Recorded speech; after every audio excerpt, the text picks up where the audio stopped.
జై తెలుగుదేశం, జై తెలుగుదేశం. నన్ను పరిచయం చేయమంటే మొత్తం స్పీచ్ చేశాడు రామ్మోహన్ రెడ్డి గారు. గౌరవ తెలుగుదేశం పార్టీ జాతీయ అధ్యక్షులు చంద్రబాబు నాయుడు గారికి, గౌరవ పాలిట్ బ్యూరో సభ్యులకి, గౌరవ శాసన సభ్యులకి, సీనియర్లకి, జూనియర్లకి, రాష్ట్ర ప్రజలకి, ముఖ్యంగా నాకు ప్రాణ సమానమైన తెలుగుదేశం పార్టీ కార్యకర్తలకి నా హృదయపూర్వక నమస్కారాలు.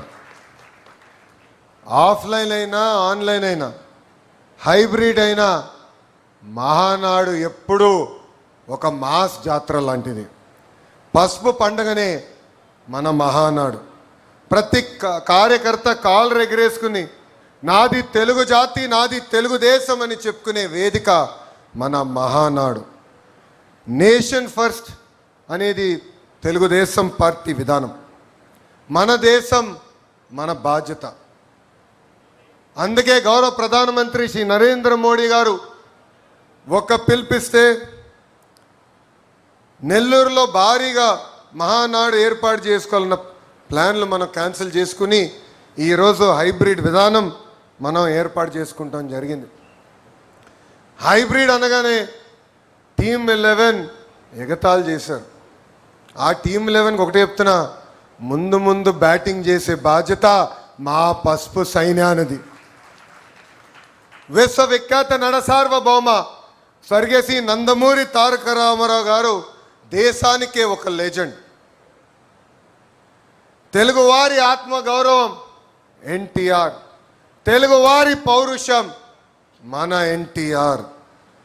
సినిమాలో కానీ రాజకీయాల్లో కానీ ఆయన ఏనాడు ట్రెండ్ ఫాలో చేయలేదు. ఒక ట్రెండ్ సెటర్ మన ఎన్టీఆర్. ఆయన రికార్డు బద్దలు కొట్టడం ఎవడి వల్ల సాధ్యం కాదు.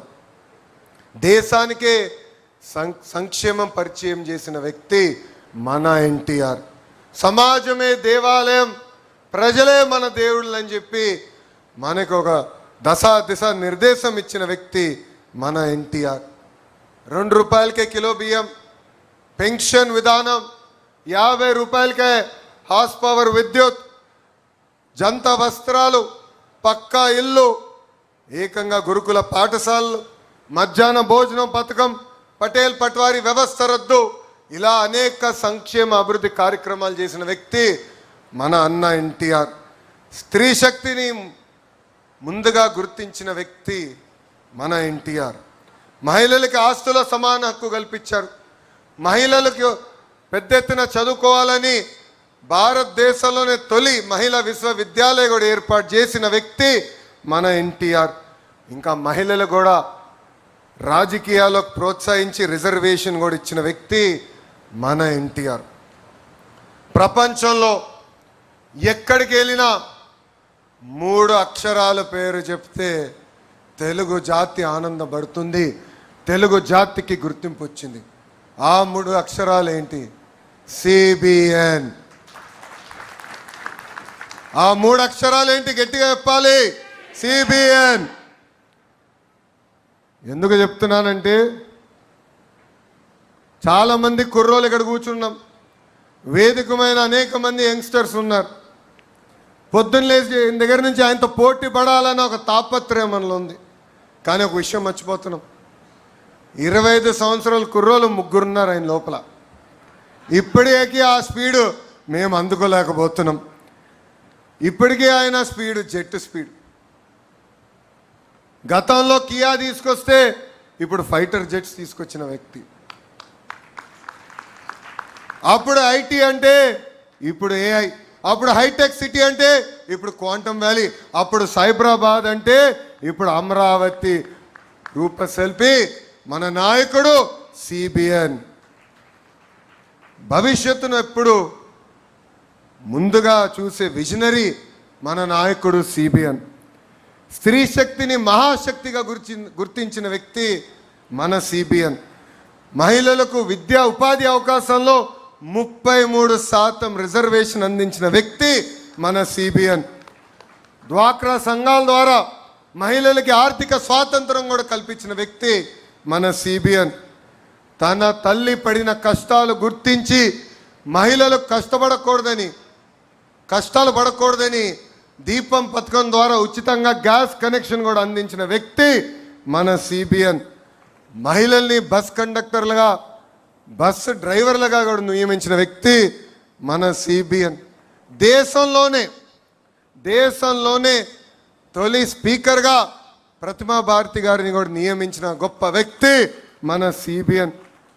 ఎవడైనా మహిళల జోలికి వస్తే తోలు తీస్తానని చెప్పిన వ్యక్తి కూడా మన సిబిఎన్.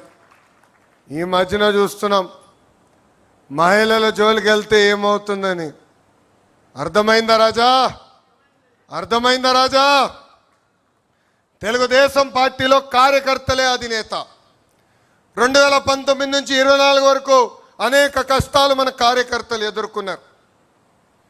బయటికి రాకుండా తాళగట్టిన రోజులు, ఒక పోరాటం చేస్తే దొంగ కేసులు పెట్టిన రోజులు. ఏకంగా మీ లోకేష్ పైన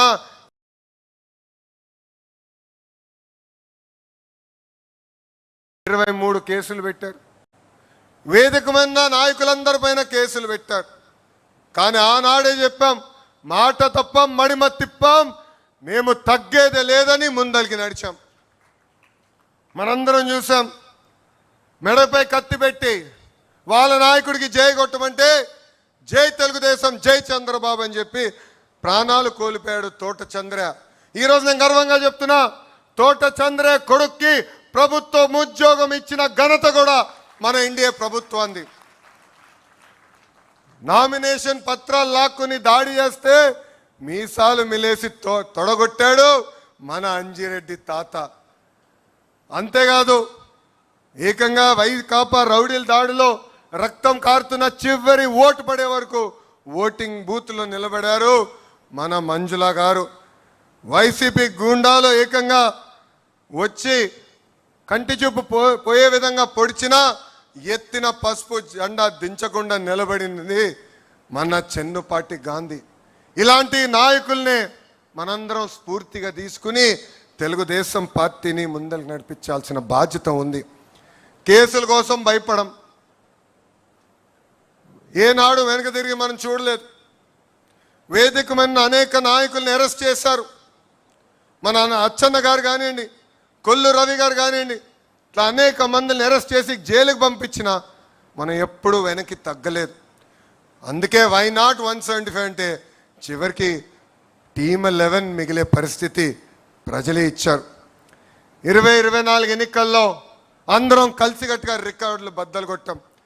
భారతదేశ చరిత్రలో ఎప్పుడు జరిగిన విధంగా 94% స్థానాలు మనం కైవసం చేసుకున్నాం. 175 నియోజకవర్గాల్లో 164 స్థానాలు ఎన్డీఏ సొంతం చేసుకుంది. శ్రీకాకుళంలో 10 out of 10, విజయనగరంలో 9 out of 9, తూర్పుగోదావరి జిల్లాలో 19 out of 19, వెస్ట్ గోదావరి జిల్లాలో 15 out of 15, కృష్ణాలో 16 out of 16, గుంటూరులో 17 out of 17, నెల్లూరులో 10 out of 10, అనంతపూర్లో కూడా 14 out of 14. అంటే 8 ఉమ్మడి జిల్లాల్లో క్లీన్ స్వీప్ వచ్చింది.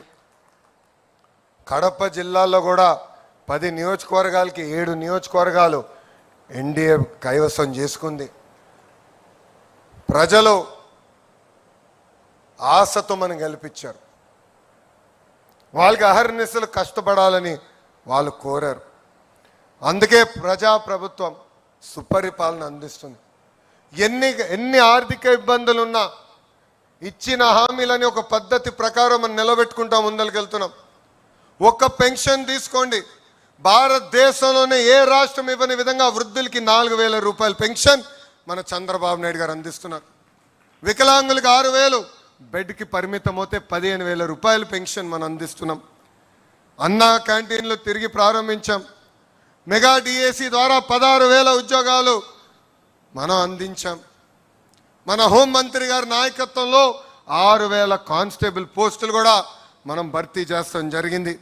ఏకంగా జాబ్ క్యాలెండర్ ద్వారా 10,000 పోస్టులకి కూడా మనం నోటిఫికేషన్ విడుదల చేశాం. మా చేనేత సోదరులకి అండగా నిలబడడానికి హ్యాండ్లూమ్ ఉంటే 200 యూనిట్లు, ఇంట్లో పవర్ లూమ్ ఉంటే 500 యూనిట్లు ఉచిత కరెంటు కూడా మన ప్రభుత్వం అమలు చేసింది. మత్స్యకారుల సేవలో కూడా అన్నదాత సుఖీభవ, స్త్రీ శక్తి కింద ఉచిత బస్, దీపం పథకం లాంటి అనేక సంక్షేమ కార్యక్రమాలు మనం అమలు చేస్తున్నాం.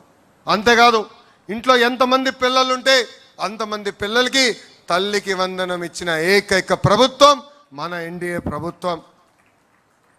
ఎన్నికల ముందర కూడా ఒకే హామీ ఇచ్చాం, ఒకే రాష్ట్రం ఒకే రాజధాని, కానీ అభివృద్ధి వికేంద్రీకరణ. ఈరోజు భారతదేశంలో 100 రూపాయలు పెట్టుబడులు వస్తే దాంట్లో 25 రూపాయలు ఈరోజు ఆంధ్ర రాష్ట్రానికి వచ్చిన ఘనత. ఒక Google, Arcelor Mittal, royal Enfield, ఏకంగా ఫైటర్ జెట్లు తయారు చేసే పరిశ్రమలు కూడా మన ఆంధ్ర రాష్ట్రానికి తీసుకొచ్చాం. ఈ సభాముఖంగా ఆ టీమ్ 11 కెప్టెన్కి నేను ఒక బంపర్ ఆఫర్ ఇస్తున్నా. డేట్ టైం మీరు నిర్ణయించండి. సంక్షేమ అభివృద్ధి పైన చర్చించడానికి నేను సిద్ధం, మీరు సిద్ధమా అని అడుగుతున్నా. అభివృద్ధి సంక్షేమం హడావిడిలో పడిపోయి గత పాలకులు చేసిన విషయాలు మనం మర్చిపోతున్నాం. మనందరం చూసాం బలహీన వర్గాలపైన వాళ్ళు ఎట్లా దాడి చేశారు. ఎంతోమంది బీసీ, ఎస్సీ, ఎస్టీ, మైనార్టీ సోదరుల్ని వాళ్ళు చంపేశారు. వాళ్ళ అక్కని వేధించని అడిగినందుకు అమర్నాథ్ గౌడ్ని ఏకంగా కిరోసిన్ పోసి ఆనాడు చంపేశారు.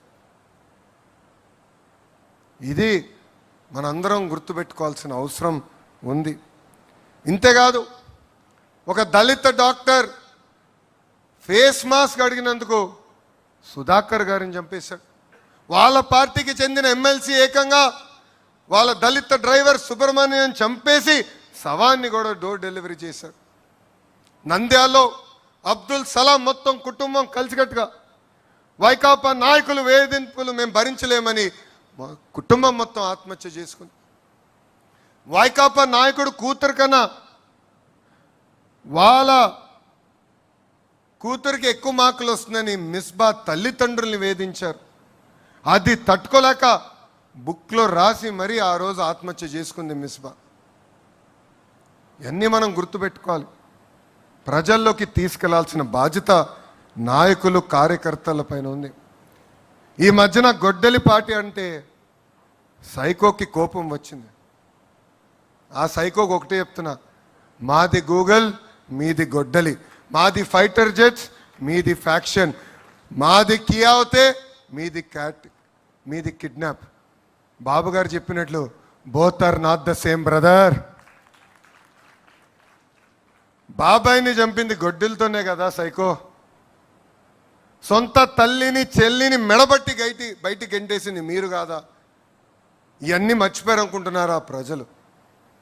మా నాయకుల్ని మీరు ఎట్లా చంపారో మేము మర్చిపోయామా అనుకుంటున్నారా?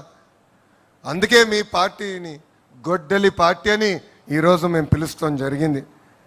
తెలుగుదేశం పార్టీ సిద్ధాంతాలే మన బలం, తెలుగుదేశం పార్టీ సిద్ధాంతాలే మన ఫౌండేషన్. మారిన కాలానికి సిద్ధాంతాలని కొన్ని సవరణ చేశాం. మన జరిగిన మహానాడులో 6 శాసనాలు మనం ప్రకటించుకున్నాం. ఎప్పుడు ఏ నిర్ణయం తీసుకున్నా ఒక్కసారి కళ్ళు మూసుకుని 6 శాసనాల గురించి ఆలోచించాలని ఇక్కడున్న నాయకుల్ని, క్లస్టర్స్ ఉన్న కార్యకర్తలకి నేను పిలిపిస్తున్నా. తెలుగు జాతి విశ్వఖ్యాతి, యువగలం, స్త్రీ శక్తి, పేదల సేవల్లో సామాజిక న్యాయం, అన్నదాతకు అండగా కార్యకర్తలే మన అధినేత. ఈ 6 శాసనాలు మనం గుర్తుపెట్టుకోవాలి, రాసుకోవాలి. ఏ నిర్ణయం తీసుకున్నా ఈ 6 శాసనాలు ఒక్కసారి ఆలోచించి నిర్ణయం తీసుకోవాలని అందరినీ కోరుతున్నాం. నేను పార్టీలో సంస్కరణలు తీసుకొచ్చేదానికి అహర్నిశలు పోరాడా, ఇప్పుడు కూడా పోరాడుతూనే ఉంటాం. వేదికమన్న పాలిట్ బ్యూరో సభ్యులందరూ తెలుసు, ఆనాడు జిల్లా పార్టీ వ్యవస్థ నుంచి పార్లమెంట్ పార్టీ వ్యవస్థ తీసుకొచ్చేదానికి సుమారుగా 2 సంవత్సరాలు నేను పోరాడా. నేను అనుకుంది సాధించలేకపోతే నేను అలిగి ఇంట్లో పడుకోలే. మళ్ళీ తిరిగి పాలిట్ బ్యూరోకి వెళ్ళా, నాయకులతో మాట్లాడా. నమ్మకుంది సాధించుకునే వరకు నేను వదలబెట్టలేదు. అంతేకాదు పాదయాత్రలు నేను నడిచినప్పుడు కార్యకర్తలు అందరూ నన్ను అడిగారు, పనిచేసిన కార్యకర్తలు మీరు గుర్తించాలని. అందుకే టెక్నాలజీతో జోడించి మై టీడీపీ యాప్ తీసుకొస్తే చాలామంది నన్ను అడిగారు, మై టీడీపీ యాప్ అవసరమా అని. కానీ ఈరోజు చూడండి, గ్రామ స్థాయిలో ఏ కార్యక్రమం జరిగినా ఎవరు పనిచేశారో ఎవరు పనిచేయలేకపోయారో పార్టీకి నేరుగా తెలుస్తుంది. ఈరోజు క్లస్టర్లో మనం మహానాడు ఏర్పాటు చేసుకుంటే దానికి ఎవరు వచ్చారు ఎవరు రాలేకపోయారు కూడా నేరుగా పార్టీకి తెలిసే పరిస్థితి. అందుకే పార్టీ చరిత్రలో ఎప్పుడు లేని విధంగా ఒక మండల్ పార్టీ అధ్యక్షురాలు శ్రీదేవి గారిని ఏకంగా పాలిట్ బ్యూరోకి తీసుకొచ్చిన ఘనత మన నాయకుడు చంద్రబాబు నాయుడు గారిది. అంతేకాదు పార్టీ ఆవిర్భావం నుంచి ఏకంగా సీటు పొత్తుల్లో పోయినా అండగా నిలబడి ఎక్కడ కార్యకర్తలు చెక్కు చెదరకుండా మా మంగళగిరి నియోజకవర్గంలో క్లస్టర్ ఇన్ఛార్జ్గా పనిచేసిన ధనంజయ్ గారిని కూడా ఏకంగా పాలిట్ బ్యూరోకి తీసుకొచ్చిన ఘనత మన నాయకుడు చంద్రబాబు నాయుడు గారు. నిజం గడప దాటే లోపల అబద్ధం ప్రపంచం చుట్టూ తిరిగి వస్తుంది. ఈరోజు మనం చూస్తున్నాం ఆ సైకో పార్టీ, క్షమించాలి గొడ్డలి పార్టీ, ఆ గొడ్డలి పార్టీ ఎలాంటి కుట్రలు చేస్తున్నాయో మనందరం చూడాలి. మనందరం అప్రమత్తంగా ఉండాలి. ఎవరు ఊహించిన విధంగా 150 రోజుల్లో మనం డిఎస్సి నిర్వహించి మనం ఉపాధ్యాయులకి ఆఫర్ లెటర్ ఇచ్చాం. ఆ గొడ్డలి పార్టీ నాయకులు వెళ్ళి ఏకంగా 200 కేసులు మన పైన పెట్టారు. డిఎస్సి అడ్డుకోవాలని ప్రయత్నించారు, కానీ ఎక్కడా వాళ్ళు అడ్డుకోలేకపోయారు. అందుకే ఇప్పుడు కొత్త డ్రామా తీసుకొచ్చారు డిఎస్సి పైన. అందుకే చెప్తున్నా, సైకో నీది 10th క్లాస్ పేపర్ లీక్ చేసిన బ్యాచ్, నాది స్టాన్ఫర్డ్ హిస్టరీ ఉన్న బ్యాచ్. టీచర్ని లిక్కర్ షాప్ ముందలు నిలబెట్టిన ఘనత మీది. టీచర్ని సింగపూర్కి ట్రైనింగ్ పంపించిన ఘనత మాది. 5 ఏళ్ళలో ఒక్క టీచర్ పోస్ట్ భర్తీ చేయలేని ఘనత మీదవుతే, మేము అధికారంలోకి వచ్చిన తొలి సంవత్సరంలోనే 16,000 టీచర్ పోస్టులు భర్తీ చేసిన ఘనత మాది. జాబ్ క్యాలెండర్ అని సాక్షి క్యాలెండర్ మీరిస్తే ఏకంగా సంవత్సరం పూర్తయిన తర్వాత అద్భుతంగా 10,000 ఉద్యోగాలతో జాబ్ క్యాలెండర్ కూడా విడుదల చేసిన బ్యాచ్ మాది. భూమి కంటే ఎక్కువ భారం మోసేది మహిళ. కొంతమంది మహిళలు కించపరిచే విధంగా తెలుగు వాడక భాషలో కొన్ని పదాలు వాడతారు. గాజులు తొడుక్కున్నావా, చీర కట్టుకున్నావా, అమ్మాయిలాగా ఏడవద్దని మాట్లాడతారు. నేను అనేక ప్లాట్ఫామ్స్లో దీని గురించి మాట్లాడా. ఈ పదాలకి ఫుల్ స్టాప్ పెట్టాల్సిన బాధ్యత ఇక్కడ ఉన్న మనందరిపైన ఉంది. మహిళల్ని గౌరవించాల్సిన బాధ్యత మనందరిపైన ఉంది. మనం చూసాం, నేను విద్యాశాఖ మార్చులు అయిన తర్వాత స్కూల్ బుక్స్లో ఇంటి పనులన్నీ ఆడవాళ్ళు చేసే ఫోటోలు ఉండేది. అలాంటిది ఇప్పుడు 50% చేశారు. అంటే 50% ఫోటోలు ఆడవాళ్ళు చేస్తున్నారు, 50% ఫోటోలు మగవాళ్ళు చేస్తున్నారు ఇంటి పనులు. ఎందుకంటే మార్పు మన ఇంటి నుంచి మొదలవ్వాలి. మార్పు అనేది మన పాఠశాల నుంచి మొదలవ్వాలని బలంగా నేను నమ్ముతున్నా. మన పార్లమెంట్లో మహిళా బిల్ కేంద్ర ప్రభుత్వం, ఎన్డీఏలో ఉన్న పార్టీలందరూ మద్దతు తెలిపి మహిళల కోసం రిజర్వేషన్ డీలిమిటేషన్ బిల్ మనం ప్రవేశపెట్టాం. మనం స్త్రీ శక్తిని నమ్ముకున్న వారం. ఆ బిల్కి సంపూర్ణ మద్దతు మనం తెలిపాం. కానీ ప్రతిపక్షంలో ఉన్న కాంగ్రెస్ పార్టీ, దాంతోపాటు ఉన్న కొంతమంది అలయన్స్ పార్ట్నర్స్ అందరూ ఆ బిల్లు ముందరికి వెళ్లకుండా చేశారు. అందుకే ఈ వేదికగా నేను ఒక ప్రతిపాదన చేస్తున్నా.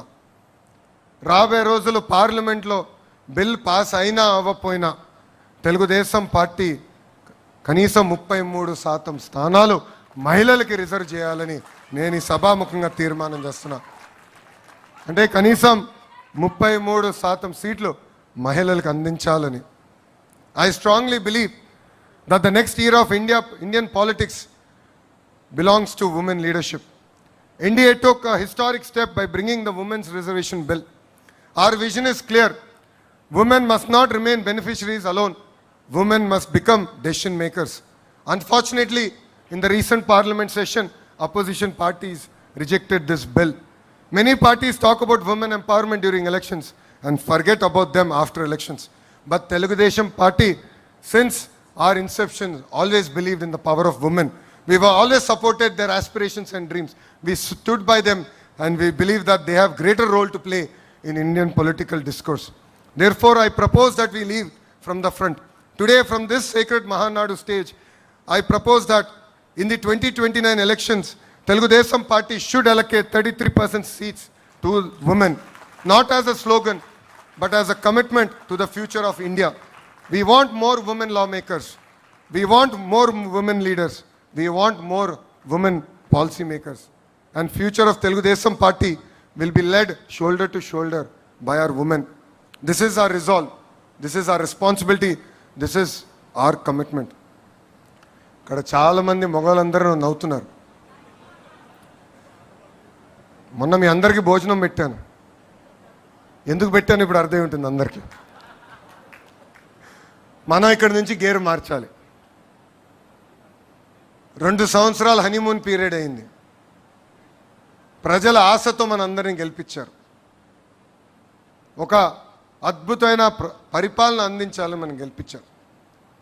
ఈరోజు ఎప్పుడు లేని విధంగా సుపరిపాలన మనం అందిస్తున్నాం. లా అండ్ ఆర్డర్ ప్రాబ్లమ్స్ లేకుండా మనం చూస్తున్నాం. ప్రతిపక్ష పార్టీకి చెందిన నాయకులు ధర్నా చేయాలంటే శాంతియుతంగా మీరు ధర్నాలు చేయొచ్చని కూడా వాళ్ళందరికీ పర్మిషన్ ఇస్తున్నాం. ఎక్కడ వాళ్ళని అడ్డుకోలేదు. ఎక్కడ వాళ్ళ గేటుకి మనం తాళగట్టట్లేదు. సుపరిపాలన అనేది మన ప్రభుత్వం ట్రేడ్ మార్క్. మనం ప్రతి ఎన్నికల్లో సైన్యంగా పనిచేయాలి. చిన్న ఎన్నికలైనా పెద్ద ఎన్నికలైనా మనం ఒకటే గుర్తుపెట్టుకోవాలి, ఇది మా తెలుగుదేశం, నా తెలుగుదేశం, నా బాధ్యత అని ప్రతి కార్యకర్త ఒక నినాదంతో వెళ్ళాలి. మనం ఒక పెద్ద కుటుంబం, చిన్న చిన్న సమస్యలు ఉండొచ్చు, 4 గోడల మధ్యన కూర్చుని మన సమస్యలు మనం పరిష్కరించుకోవాలి.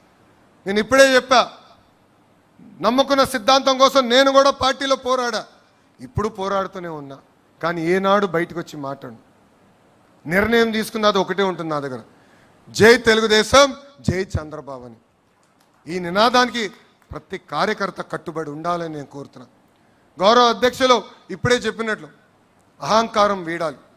మనం చూసాం గతంలో 151 స్థానాలు 11 ఎట్లయిందని. ఇది మనందరం గమనించాల్సిన అవసరం ఉంది.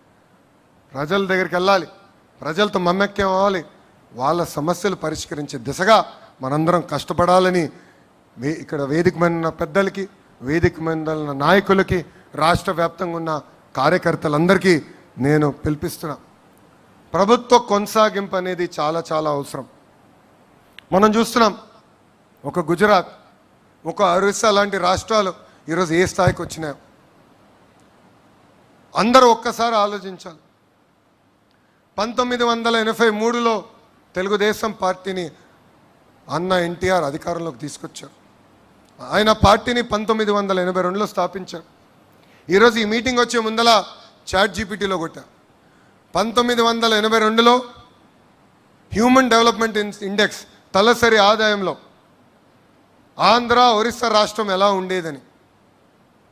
దాంట్లో మీరు చూస్తే చాలా పారామీటర్స్లో ఆంధ్ర రాష్ట్రం, బీహార్ ఒకే రకంగా ఉంది. మన తలసరి ఆదాయం అప్పుడు కేవలం 10 నుంచి 15% ఎక్కువ ఉండేది. అలాంటిది తెలుగుదేశం పార్టీ అధికారంలోకి వచ్చింది కనుకనే, ప్రజలు ఆశీర్వదించి దీవించి మనకు అవకాశం ఇచ్చారు కనుకనే ఈరోజు ఆంధ్ర రాష్ట్రానికి ఈ స్థాయి వచ్చింది. ఇంకా బీహార్ వెనుకబడే పరిస్థితికి వచ్చింది. అదే కానీ ప్రభుత్వం కంటిన్యూస్గా తెలుగుదేశం పార్టీ వచ్చి ఉంటే ఇంకా ఆంధ్ర రాష్ట్రం ఏ స్థాయికి లేదో ప్రజలందరూ ఒక్కసారి ఆలోచించారు. సో ప్రభుత్వ కొనసాగింపు అనేది చాలా చాలా అవసరం. కార్యకర్త దగ్గర నుంచి వేదిక ఉన్న పాలిట్ బ్యూరో సభ్యుల వరకు అందరం కష్టపడాలి. ఈరోజు ఆంధ్ర రాష్ట్రంలో డబుల్ ఇంజిన్ బుల్లెట్ ట్రైన్ సర్కారు పనిచేస్తుంది. ఇతర రాష్ట్రాల్లో నమో అంటే నరేంద్ర మోడీ గారు, కానీ ఆంధ్ర రాష్ట్రంలో నమో అంటే నాయుడు గారు, మోడీ గారు జోడీ. మనందరం చూసే ఎన్నికల ముందల మన అధ్యక్షులు చంద్రబాబు నాయుడు గారిని జైల్లో పెడితే నాకు ఒక అన్నగా నిలబడిన వ్యక్తి మన పవన్ అన్న. నాకు ఇప్పుడు కూడా బాగా గుర్తు, ఆనాడు జడ్జిమెంట్ వచ్చి చంద్రబాబు నాయుడు గారిని ఏకంగా రాజమండ్రి జైలుకు పంపిస్తుంటే నాకు ఫోన్ చేసిన మొదటి వ్యక్తి పవన్ అన్న. ఆనాడు నాకు ఫోన్ చేసి ఒకటే చెప్పాడు, అన్నగా నీకు అండగా నిలబడతా, నిన్ను ప్రోత్సహిస్తా, నీకు ఏ సమస్య ఉన్నా నాకు ఫోన్ చేయి తమ్ముడు అని చెప్పారు. అందుకే మన జరిగిన ఎన్నికల్లో 3 పార్టీలు కలిసికట్టుగా పోటీ చేసిన. కోటి సభ్యులున్న కుటుంబం ఇప్పుడు ఇంకొంచెం పెద్దగా అయింది. ఇప్పుడు 3 పార్టీలు కార్యకర్తలు మన సొంతమయ్యారు. కలిసికట్టుగా పనిచేయాలి. చిన్న సమస్యలు ఏమున్నా మనం మన సమస్యలు పరిష్కరించుకోవాలని కార్యకర్తలందరికీ నేను పిలిపిస్తూ, ఈరోజు డబుల్ ఇంజన్ బుల్లెట్ ట్రైన్ సర్కార్ ఉంది కనుకనే విశాఖ ఉక్కుని కాపాడుకున్నాం. విశాఖ రైల్వే జోన్ ఏర్పాటు చేసుకున్నాం. త్వరలో కర్నూలుకి హైకోర్టు బెంచ్ తీసుకొస్తున్నాం. ఫైటర్ జెట్ తయారు చేసిన పరిశ్రమలు మనం తీసుకొస్తున్నాం. ఏకంగా అమరావతి పోలవరానికి రావాల్సిన నిధులు కూడా మనం తీసుకొస్తాం జరిగింది. ఇంతేకాకుండా నేను వర్కింగ్ ప్రెసిడెంట్ కరెక్ట్గా అయ్యి కరెక్ట్గా నెల దాటింది. అటు తెలంగాణ అండమాన్లో ఉన్న తెలుగుదేశం పార్టీని కూడా బలోపేతం చేయాల్సిన బాధ్యత నా పైన ఇప్పుడు ఉంది. తప్పనిసరిగా నాయకుల్ని కార్యకర్తలను కలుస్తా. అక్కడున్న కార్యకర్తల నాయకులందరూ కూడా ఒకటే పిలిపిస్తున్నా, పార్టీ ఏ కార్యక్రమం ఇచ్చినా మనం జయప్రదం చేద్దాం, కలిసికట్టుగా పనిచేద్దాం. గ్రామ స్థాయి నుంచి మళ్ళీ తెలుగుదేశం పార్టీ కలిసికట్టుగా పూర్వ వైభవం తీసుకొద్దామని వాళ్ళందరికీ సభాముఖంగా నేను హామీ ఇస్తూ, నాకు ఇంత అద్భుతమైన అవకాశం ఇచ్చిన మీ అందరికీ పేరు పేరున నా హృదయపూర్వక ధన్యవాదాలు తెలుపుకుంటూ మీ అందరి దగ్గర నుంచి సెలవు తీసుకుంటున్నా. జోహార్ అన్న ఎన్టీఆర్, జోహార్ అన్న ఎన్టీఆర్. చంద్రబాబు నాయుడు గారి నాయకత్వం, చంద్రబాబు నాయుడు గారి నాయకత్వం. జై తెలుగుదేశం, జై తెలుగుదేశం, జై హింద్.